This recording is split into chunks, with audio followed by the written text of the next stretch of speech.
Compass সিরিয়ালে আজকের পর্বে আপনারা দেখতে পাবেন রেজা কম্পাসকে বলছে, শোন, ওকে আমরা বাড়ি নিয়ে যাব বিয়ানকে, আর সেখানে গিয়ে সব দায়িত্ব তুই নিবি। তুই ভাবছিলি কি তোর আর কম্পাসের বিহানের সম্পর্কটা নষ্ট হয়ে যাবে? আমি কিছুতেই হতে দেব না। তখন মেঘামালা বলে, শাশুমা, একটা কথা বলে আপনি আমাকে বকাবকি করতেন, আপনার বকাবকি শুনে আমার রাগ হতো, কিন্তু এখন যত দেখছি আপনার প্রতি না আমি ফ্যান হয়ে যাচ্ছি।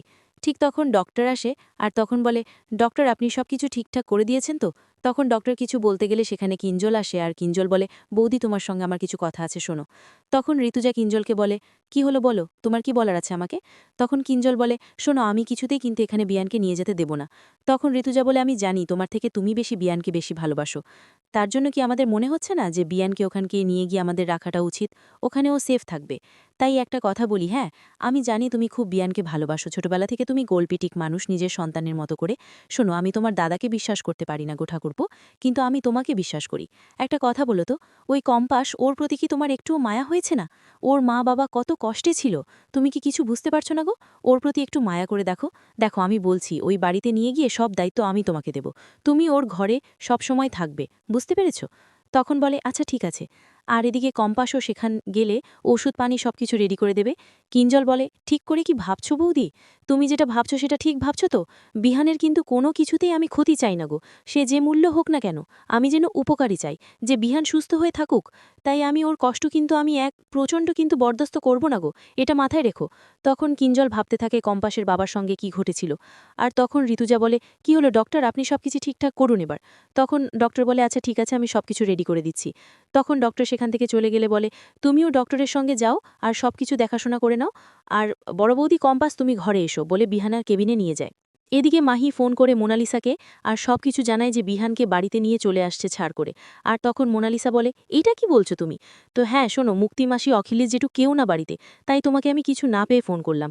ওদিকে ফোন করছি বারবার করে, কিন্তু কিছুতেই ফোন ধরছে না গো। তাই বলছি তুমি কিছু একটা করো। শোনো, এটা কিন্তু জ্যামার কিন্তু চালাকি, যাতে বিহান আর কম্পাস এক জায়গাতে থাকতে পারে, আর সুস্থ হয়ে যাতে বলতে পারে যে কম্পাস বিহানের সবকিছু সেবা করে ওকে যত্ন করে তুলেছে। এদিকে অরিন বলে, দিদিভাই তাড়াতাড়ি কর, মা কিন্তু যখন তখন চলে আসতে পারে। তখন বলে, দাঁড়া না একটু। তখন মাহি বলে, শোনো, তুমি কিছু একটা করো। তখন মোনালিসা বলে, আমি কিছুতেই এটা হতে দেব না গো, বলে ফোনটা রেখে দেয়। আর তখন বলে, আত্মজানটি তোমাকে আমি ছাড়ব না। তখন সেখান করে আসে ওর মা, সেটার বলে, শোন, একটা কথা বলি, হ্যাঁ, ওর মা ওর স্ত্রী ওকে কোথায় নিয়ে যাবে না নিয়ে যাবে সেটা ওদের ব্যাপার, তাই বলছি ওদের ব্যাপারে তুই কিন্তু না গলাতে পারিস না। তখন মোনালিসা বলে, শোনো মা, আমি কিন্তু ওর গার্লফ্রেন্ড, আমিও কিছু বলতে পারি, আর তোমাকে না আমার ভালো লাগছে না, এখান থেকে বেরিয়ে যা, বলে সেখান থেকে বেরিয়ে চলে যায়। আর তখন চেষ্টা বলেছি, মেয়েটাকে আমি মানুষ করতে পারলাম না। এদিকে সবাই বিয়ানকে দেখে, আর তখন ডক্টর আসে আর কম্পাসকে সবকিছু কাগজপত্র হাতে তুলে দেয়। আর বলে, শোনো, একটা কথা বলি, তোমাকে কিন্তু সবকিছু দেখে শুনে রাখতে হবে। কোনো কেমিক্যাল থেকেও অসুস্থ, কতটা কেমিক্যাল ওর ক্ষতি হয়েছে, কি হয়েছে, সবকিছু কিন্তু এর ডিটেলস এটাতে আছে। আর সবকিছু কিন্তু তোমার জানা থাকা কিন্তু খুব প্রয়োজন কম্পাস। তো ঋতুজা বলে, হ্যাঁ আমি জানি, কিন্তু ওকে আমার বাড়িতে নিয়ে যাব, আপনাদের টিমও থাকবে, এটা আমি জানি, কিন্তু এখান করে আমার বাড়িতে, সরি ডক্টর, কিছু মনে করবেন না, আমি চাই না আমার ছেলের সঙ্গে কোনো দুর্ঘটনা হোক। আমি মা তো তাই চাই, আমার ছেলে সেফলি থাকুক বাড়িতে, তাই আমি আমার ছেলেকে বাড়ি ফিরে নিয়ে যেতে চাই, আর ওখানে আপনার সব টিমগুলা থাকুক সেখানে। তখন ডক্টর বলে, ঠিক আছে, ইটস ওকে, আমি কিছু মনে করছি না, আপনি নিয়ে যান। তখন কিঞ্জল সেখানে আসে, বলে, বৌদি, অ্যাম্বুলেন্স কিন্তু রেডি, তুমি তাড়াতাড়ি চলো, বিহানকে নিয়ে আমরা বাড়ি যাই। তখন বলে, সরি। তখন ঋতুজা কিঞ্জলকে বলে, তোমার সঙ্গে কিছু কথা আছে, বলে ডেকে নিয়ে এসে বলে, শোনো, তোমার অনেক প্রশ্ন আছে, সব প্রশ্নের উত্তর দিতে রাজি আছি, হ্যাঁ, কিন্তু তোমার নিজের জায়গাটা তুমি কখনো ছেড়ো না, তোমার নিজের জায়গাটা কিন্তু তুমি ধরে রেখো।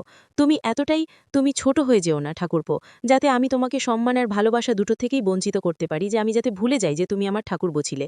তাই এদিকে দেখা যায় যে পিথা সবাইকে বলছে, বাবুলালকে, আছো, তোমাকে যেটা বলেছিলাম সেটা কি তুমি করেছো?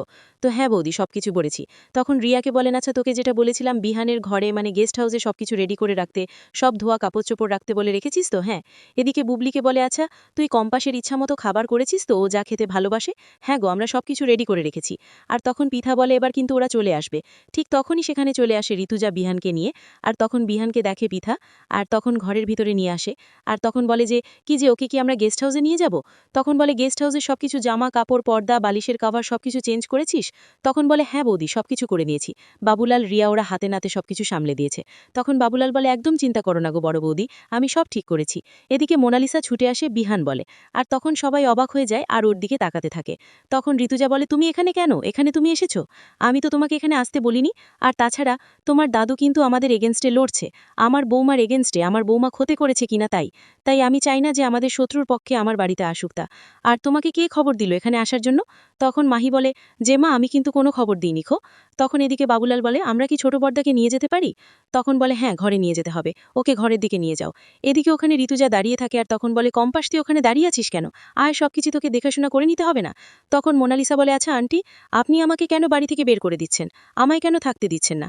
আমিও তো কম্পাসকে যে কাজগুলো দিলেন, আমিও তো বিহানের হয়ে সে কাজগুলো করতে পারি নাকি? আমি সবকিছু পারবো দেখেন। তখন বলে, তাই নাকি? তো হ্যাঁ, আমার কম্পাসকে আমি একদম বিশ্বাস করি না গো। আমি তো বিহানের গার্লফ্রেন্ড, তাহলে আপনি আমাকে কেন বিশ্বাস করছেন না গো? তখন ঋতুজা বলে, তাই বুঝি? কিন্তু বিহান আমাকে কখনো সামনাসামনি বলেনি যে ও তোমাকে ভালোবাসে, তাই আমি তোমাকে কিছুতেই ওর কাছে রাখতে পারবো না। আর ও তখন কোমায়, ও তোমার সঙ্গে কথাও বলতে পারবে না গো। তখন ঋতুজা এসে কিঞ্জলকে বলে, কিঞ্জল তুমি মোনালিসার বাড়ি যাবার ব্যবস্থা করো। আর তখন কম্পাসকে বলে, তুই কেন ওখানে দাঁড়িয়েছিস, তুই ভিতরে আয়। তখন কম্পাস ভিতরে চলে আসে আর সবাই সেখান থেকে চলে গেলে সেখানে মাহি আর অরিন আসে। আর ও বলে, শোনো, যতক্ষণ না অখিলেশ আর ই না আসবে ততক্ষণ কিন্তু এখানে শান্তি নেই। তখন বলে, যতক্ষণ আঙ্কেল আর মুক্তিমাসি না আসবে আমি এখানেই দাঁড়িয়ে থাকব। তখন মাহি বলে, কিন্তু একটা ঝামেলা পড়ে যাবে। তো কিছুক্ষণ পর দেখা যায় যে মুক্তি বাড়িতে এসেছে। আর তখন মাহি বলে, শোনো মুক্তিমাসি, কিছু করো না প্লিজ, বাড়িতে ঝামেলা হবে, অশান্তি হবে, জ্যামা একা একা কি করবে? তখন মুক্তি বলে, তাই বুঝি? ও রাগারাগি করবে বলে আমি কিছু করব না গো মোনালিসা, ওর কথাটাই শেষ কথা। শোর, একটা কথা বলি, অখিলেশ কিন্তু একটুও কিন্তু কম্পাসকে বিশ্বাস করে না ওর ছেলের ক্ষেত্রে। তাই বলছি যে অখিলেশ আমাকে দায়িত্ব দিয়েছে, আমি কি করব না করব সেটা আমি দেখে নেব। আমি কিছুতেই ওই কম্পাসকে ও ঘরে থাকতে দেব না। খো। তখন অরিন বলে, কিন্তু জ্যামাও কিন্তু এটা করতে দেবে না খো। জ্যামা কিন্তু কম্পাসকে সব দায়িত্ব দিয়ে দিয়েছে। কম্পাস এমন হাবভাব করছে মনে হচ্ছে ও একা সুস্থ করে তুলবে। ও তো আমাদেরকে পর্যন্ত ওই ঘরে ঢুকতে দিচ্ছে না গো। তখন মুক্তি হাসাহাসি করে আর বলে, শোর, এমন কিছু করতে হবে যাতে কম্পাসের দোষ হয়।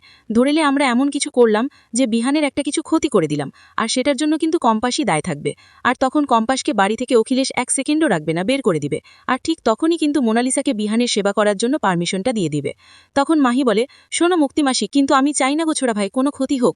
তখন অরিন বলে, আমরাও চাই না, জানা তো উপকার ছোট ভাইয়ের কোনো ক্ষতি হোক তা।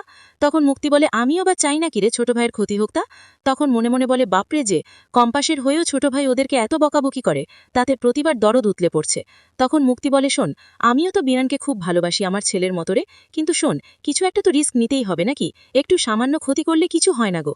তার কারণে কিন্তু কম্পাসে ঘাট ধাক্কা দিয়ে বাড়ি থেকে বের করে দিবে, আমাদের প্রতিশোধটাও নেওয়া হয়ে যাবে। তখন মোনালিসা বলে, তা কিন্তু ঠিক, কিন্তু শোন, ওখানকে গিয়ে ওকে যেন তোপকারে ও ঘর থেকে 5 মিনিটের জন্য বের করে আনতে হবে। তখন মাহি বলে, আমি বললে কি আমার কথা শুনবে? কি করে তুমি বলছো? তখন বলে, কেন, রশ্মিকা বললে তো শুনবে। তুই মাহি, তুই রশ্মিকাকে পটাবি, আর রশ্মিকা ঠিক ওকে ডাকলেও চলে আসবে, আর ঠিক সেই সুযোগে কিন্তু যা কাজটা সেরে ফেলতে হবে। তখন ওরা বলে, ঠিক আছে আমরা দেখছি। এদিকে মোনালিসা একা দাঁড়িয়ে থাকলে মুক্তি বলে, শোনো মোনালিসা, তুমি বিয়ানকে পেতে হলে কিন্তু আমার কথা মতো তোমাকে চলতে হবে। আর তার জন্য কিন্তু তোমাকে যা যা স্যাক্রিফাইস করতে সব কিন্তু তো করতেই হবে। ছোটখাটো স্যাক্রিফাইস তো করতেই হবে, বড় কিছু পেতে গেলে নাকি? তখন মোনালিসা বলে, মুক্তিমাসি তুমি যা বলবে আমি সব কিছু কি শুনবো, কিন্তু হ্যাঁ, ওই কম্পাসের কাছে আমি কিছুতেই আর হের মারব না, আমি কিছুতেই হ্যারাস্ট হব না খো। তাই বলছি কি করতে হবে বলো। তখন বলে, শুনবে তো?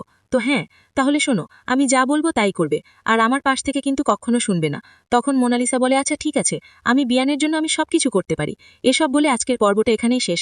আগাম পর্বে দেখতে পাওয়া যাবে যে কম্পাস ওই ঘর থেকে বেরিয়ে গেলে সবকিছু বন্ধ করে দেয়। আর ঠিক তখন বিয়ানস ঘরে মোনালিসা চলে আসে আর বলে, কম্পাস এসব যন্ত্রপাতি গলা বন্ধ কেন? তখন কম্পাস বলে, আমি তো জানি না এটা কি করে হলো। তখন ডক্টর আসে আর বলে, কম্পাস তুমি তো এ ঘরে ছিলে, এটা কি করে হলো? তখন কম্পাস বলে, আমি 5 মিনিটের জন্য বাইরে বেরিয়েছিলাম। তখন মোনালিসা বলে, চুপ কর, তুই এর জন্য দায়।